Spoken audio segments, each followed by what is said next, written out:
Do we live in a brave new world? Huxley's warning, wake up before it's too late.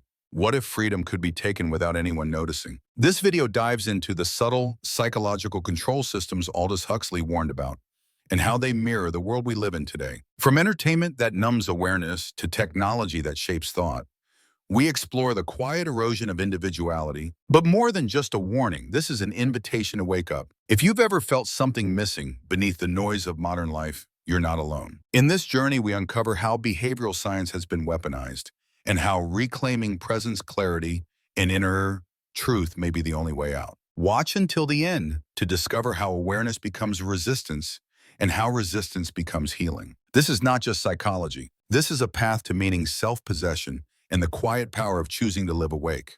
Huxley's premonition. When fiction touches reality. In 1931, Aldous Huxley wrote a novel that many dismissed as pure imagination. Yet nearly a century later, Brave New World no longer feels like fiction. What he once envisioned as distant warnings have begun to reflect the structure of our modern lives. Huxley foresaw a world not ruled by violence but shaped by subtle control, a world where entertainment replaces thought, where pleasure numbs pain, and where people no longer resist because they no longer feel the need to.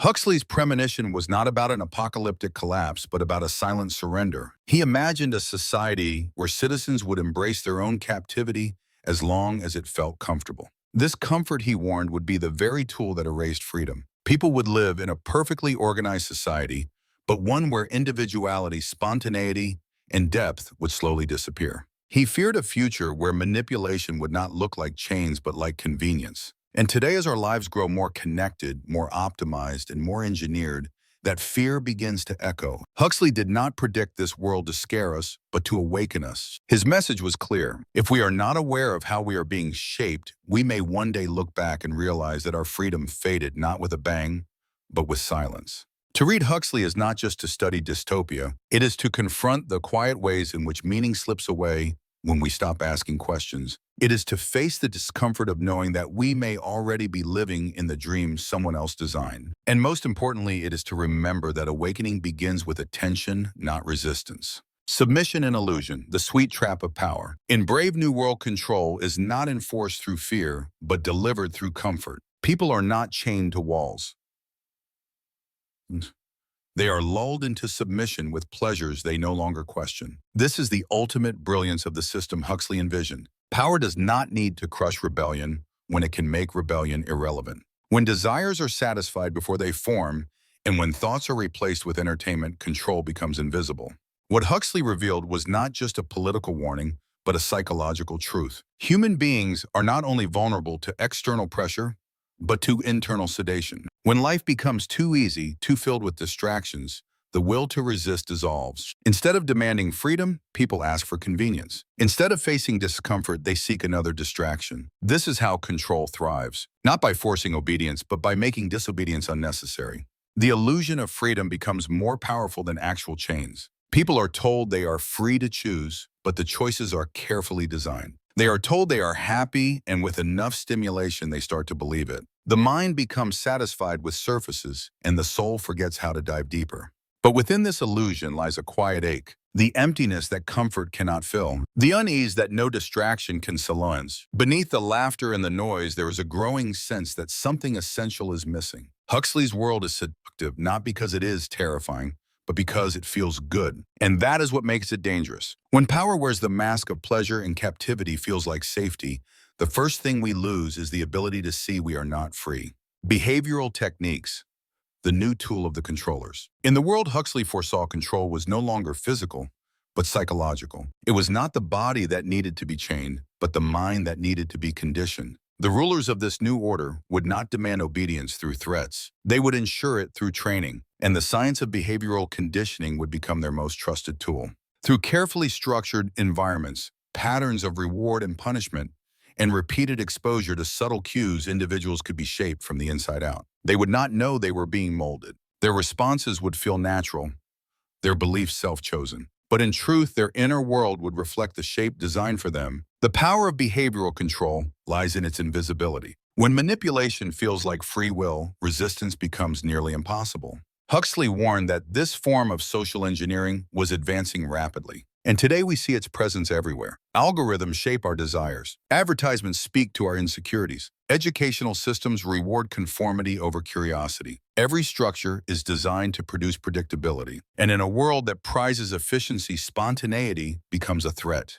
But something is lost when life becomes a formula. When behavior is trained rather than chosen, meaning fades. The soul is not a program. It cannot thrive under command. We begin to suffer in subtle ways. Anxiety without name, emptiness without cause. The quiet grief of a life lived on autopilot. Yet the fact that we can feel this pain means something in us remains untouched. The spark of choice, the ache for authenticity, the longing to be more than what the system expects. These are not flaws. They are signs of life. And perhaps they are where true healing begins. Psychology exploited when knowledge becomes a weapon. Huxley warned that the rise of behavioral science would give those in power new ways to shape society. Psychology, once a tool for healing, could be turned into a method of control. The more we understand human behavior, the easier it becomes to manipulate it. And when that knowledge is used not to liberate, but to influence without consent, it becomes a weapon disguised as wisdom. In the modern world, psychology has moved far beyond therapy rooms. It is embedded in marketing, politics, education, and technology. Algorithms are built on psychological insight. Ads are tailored to trigger emotion. News is framed to provoke reaction, not reflection. The science of the mind has become the strategy of influence. And while some of it serves growth, much of it is designed to bypass awareness. This is the danger Huxley foresaw. That understanding the mind would lead not to collective awakening, but to more subtle forms of control. That knowledge would no longer mean freedom, but prediction. Once behavior becomes predictable, it becomes programmable. And when people no longer act from within, but from external cues, they begin to lose their inner compass. But psychology itself is not the enemy. It is a mirror, a map, a way back to ourselves. What matters is who holds the mirror and why. When used with compassion, psychology reveals what needs healing. When used with control, it hides what needs questioning. Our task is not to fear psychology, but to reclaim it. To use it not to adjust ourselves to a broken system, but to rediscover the strength to change it. True healing begins when knowledge serves truth, not power. And when insight is used not to shape behavior, but to set the soul free. Endless entertainment, the tool that lulls modern society to sleep. Huxley envisioned a future where control would not come through force, but through pleasure. One of the most effective tools would be endless entertainment. In Brave New World, citizens are bombarded with distractions so constant and captivating that they forget to think. Politics, philosophy, inner reflection are drowned in a flood of amusements. The goal is not to silence people, but to keep them too entertained to care.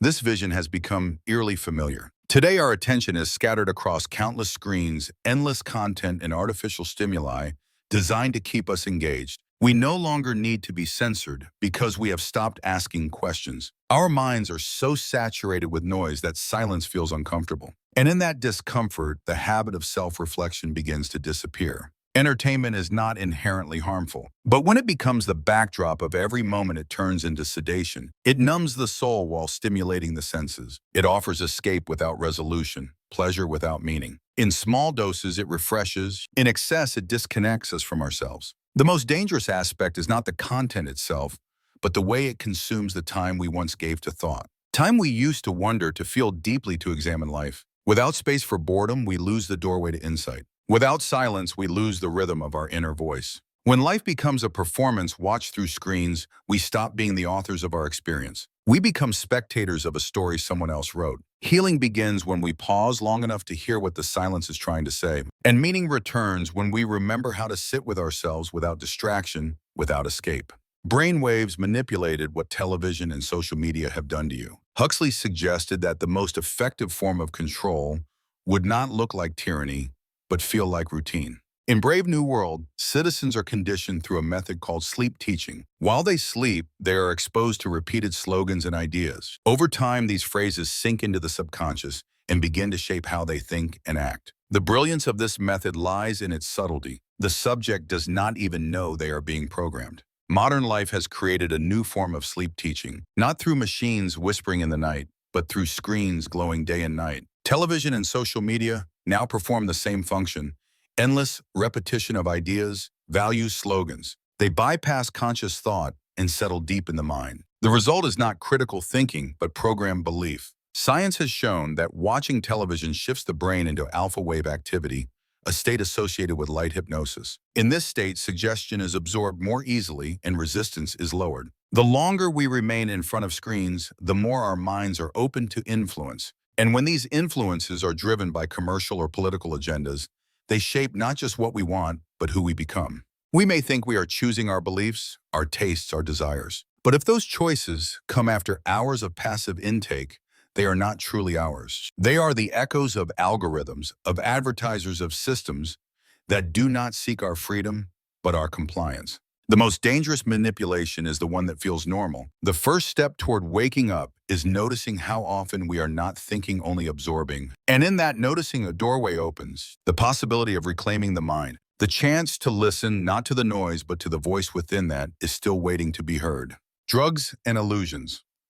When people choose numbness over healing. In Brave New World, the drug soma was the perfect tool for control. It gave pleasure without side effects, escape without consequences. People took it not because they were forced to, but because it felt better than reality. In small doses, it created calm. In larger amounts, it brought bliss and forgetfulness. Most importantly, it made people easier to manage. When suffering is removed by chemical means, the drive to understand or change disappears. Today, we do not have soma, but we have built a culture where chemical escape is common. Alcohol, sleeping pills, antidepressants, and recreational drugs are used not just for treatment, but for avoidance. They dull pain without addressing its source. They offer comfort, but not healing. And like soma, they promote passivity. A society that numbs itself cannot grow. When emotions are seen as problems to be erased, the deeper lessons within them are lost. Pain is not the enemy. It is a signal. It shows where something is out of balance. It invites reflection, asks for attention. But in a world that fears discomfort, we choose sedation. We call it wellness. We call it normal.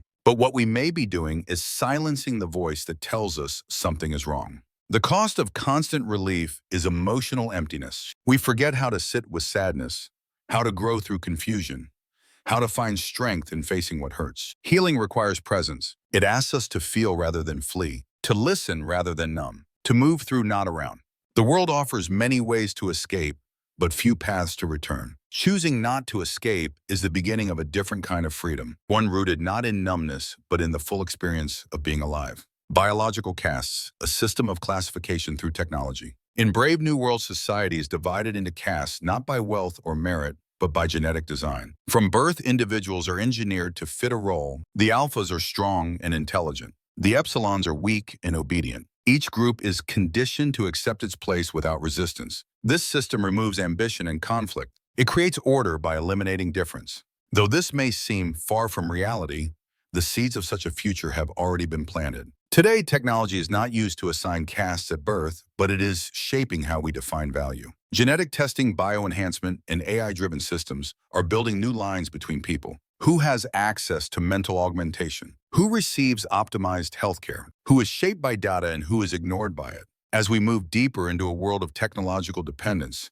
a new hierarchy is forming. It is no longer just about income or education. It is about integration. Those who adopt new tools may gain power. Those who resist may be left behind. This shift is not neutral. It favors those willing or able to merge with machines, and soon the line between human and enhanced human may no longer be social but structural. The danger is not just inequality. It is the quiet acceptance of a world where worth is measured by performance and compliance, where uniqueness becomes a flaw, and humanity is filtered through efficiency. Healing requires that we question this path, that we ask whether progress must always come at the cost of wholeness, that we remember value is not assigned by ability, but affirmed by presence.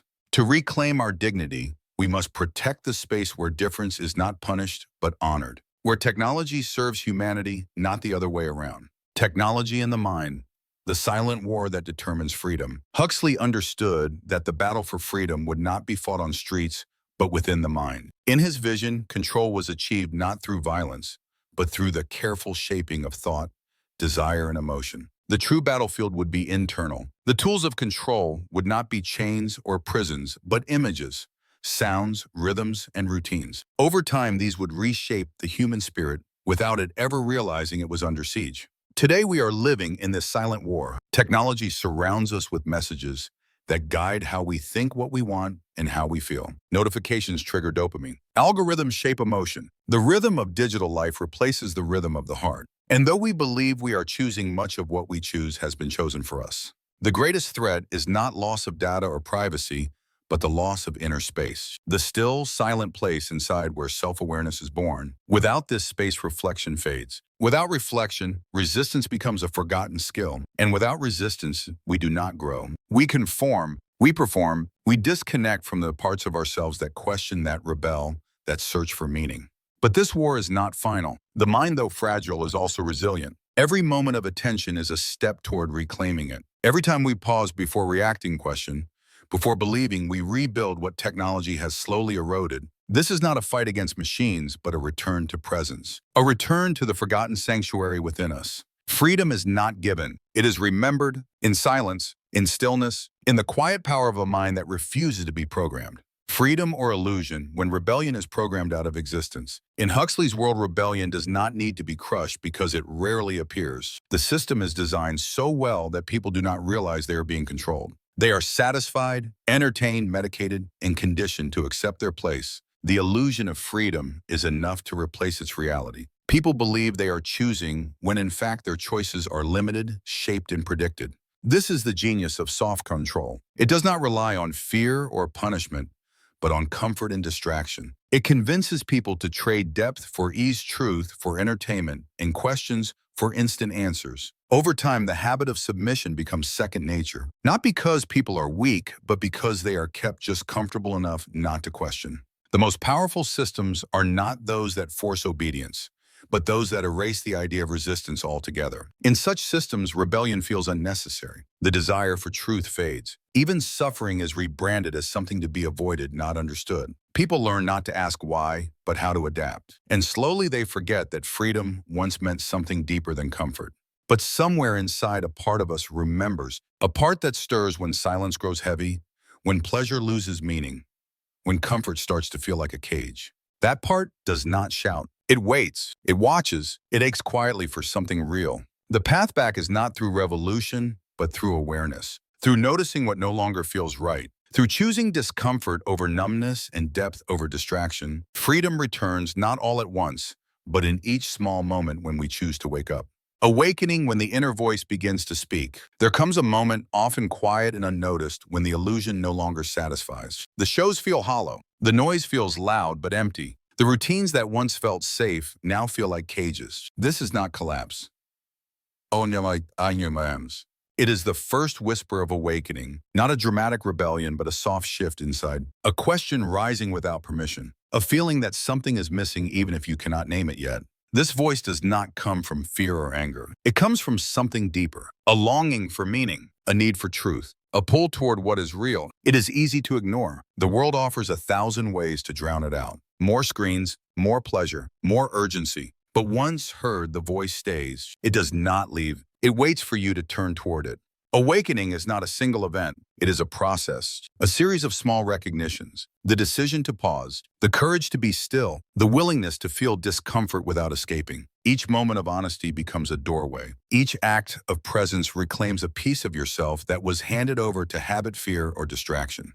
This path is not easy, but it is real. And what it offers is not just freedom from systems, but freedom from within. The freedom to think clearly, to feel deeply, to act without being driven by fear or expectation. Awakening does not demand that you leave the world. It asks you to return to it with new eyes, eyes that see through illusion, eyes that remember what it means to be whole. The first step is listening, not to the world outside, but to the voice that has been quietly calling you home. Living differently, the journey to rediscover meaning. To live differently does not mean escaping the world. It means entering it more fully, with clarity, with presence, with a willingness to feel instead of flee. After awakening, there comes a choice, not a dramatic rejection of everything, but a quiet refusal to live on autopilot. A decision to question, to listen, and to act from a place of truth rather than reaction. Living differently means slowing down when the world tells you to hurry. It means turning off the noise to hear your own thoughts. It means recognizing when something looks good but feels wrong. This way of living is not always easy, but it is alive. It makes room for silent space for reflection and permission to not have all the answers.